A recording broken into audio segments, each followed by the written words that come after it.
Hi అండి. Welcome to native nature. ఏం చేస్తున్నారు? ఇవాళ మా గార్డెన్‌లోకి కోతులొచ్చేసినాయండి. ఆ కోతులొచ్చేయటం గురించి ఇంక మల్బరీ ఉంచట్లేదు. కొమ్మలు కొమ్మలు ఇరిసేస్తున్నాయి.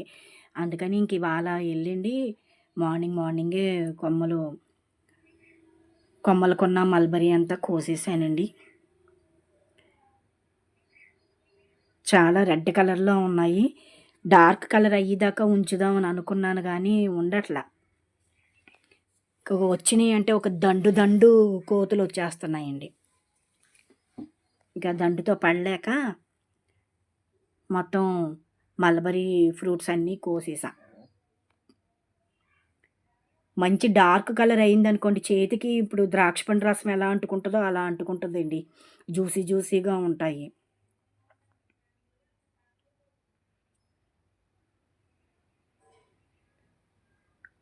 ఒక్కొక్క ట్రిప్‌కే అరిచేతుడు అవుతున్నాయండి. అవే పట్టుకుని అలా కోసేసాననమాట. ఇగోండి ఈ మలబరీ చెట్టువి కోసుకొచ్చేసాను.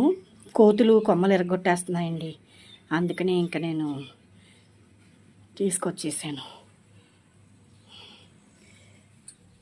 ఇగోండి చూడండి ఎంత బాగున్నాయో.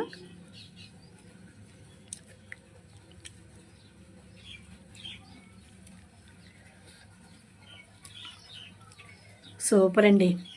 ఇలా మనం ప్రకృతిలో పండించుకున్న న్యాచురల్గా పండించుకున్న మల్బరీ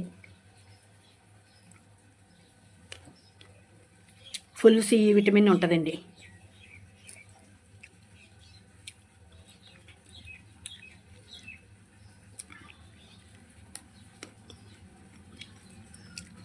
అదిగోండి మా మా ఇంట్లో పక్షి గూడు పెట్టుకుంది కదండి, 2 పక్షులు.